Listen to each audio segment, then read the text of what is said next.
Baik, Assalamualaikum warahmatullahi wabarakatuh. Perkenalkan, nama saya adalah Weranda dengan NIM 22115110.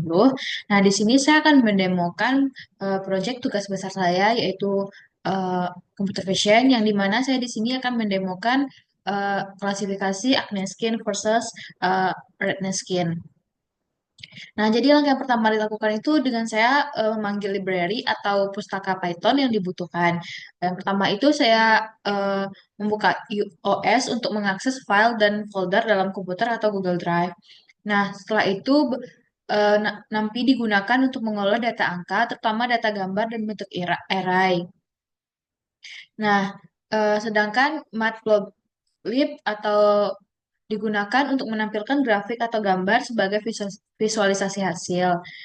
Dan TransferFlow adalah pustaka utama yang digunakan untuk membuat dan melatih model pembelajaran mesin. Nah, selanjutnya yaitu ada Mon Google Colab, yang dimana setelah kita meng-run library tadi, selanjutnya itu kita mengakses file yang diupload di Google Drive. Langsung saja dari Google Colab. Nah, pada langkah ini perlu mengimpor dan menghubungkan Google Drive ke Google Colab. Nah, setelah itu eh, folder Google Drive yang bisa diakses oleh Datapad akan ditampilkan pada program berikut ini. Nah, untuk mencek lokasi datasheet-nya tuh di Google Drive, selanjutnya datasheet di Google Drive yang telah diakses itu dihubungkan dengan yang sebelumnya. Nah, selanjutnya dilakukan pemrosesan data dengan menggunakan image data generator dari TensorFlow untuk membaca gambar dari folder. Nah, setelah itu mengelompokkan berdasarkan label yang otomatis dari subfolder diberi nama sesuai label. Nah, melakukan argumentasi gambar jika diperlukan. Nah, seperti ini program yang saya buat. Nah, setelah itu setelah data yang kita bikin tadi selesai di run, nah baru dibuat model CNN atau Convolutional Neural Network, yang dimana model ini akan mengenali pola dari gambar dan gambar acne skin dan redness skin. Yang pertama itu dengan Conv 2D, yaitu mengenali fitur dari gambar seperti garis, tepi, pola, habis itu max polling dan memperkecil ukuran gambar, tapi tetap mempertahankan fitur penting.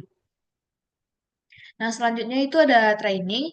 Nah, pada tahap ini itu digunakan untuk melatih model deep learning, yaitu menggunakan data latih dan mengevaluasinya menggunakan data validasi. Nah, setelah kode itu dijalankan, akan didapat akurasi perbandingan serta proses apakah model ini semakin baik atau justru overfit. Nah, untuk visualisasi trainingnya, itu tuh dapat dilatih dengan tahap selanjutnya untuk melihat performanya secara visual. Nah, jadi akurasinya tuh meningkat dan nilainya tuh loss menurun. Nah, bagian kode ini digunakan untuk membuat grafik akurasi dan loss supaya bisa mengevaluasi model dengan lebih mudah.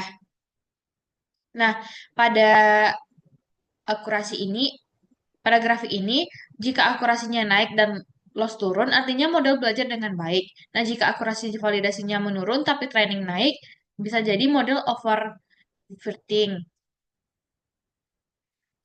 Selanjutnya, nah di sini jadi di sini output perbandingan prediksi kondisi wajah yang mana itu yang pertama itu dengan prediksi acne skin dan redness skin. Baik, sekian dulu eh, presentasi dari demo alat saya pada project kali ini. Terima kasih atas perhatiannya. Assalamualaikum warahmatullahi wabarakatuh.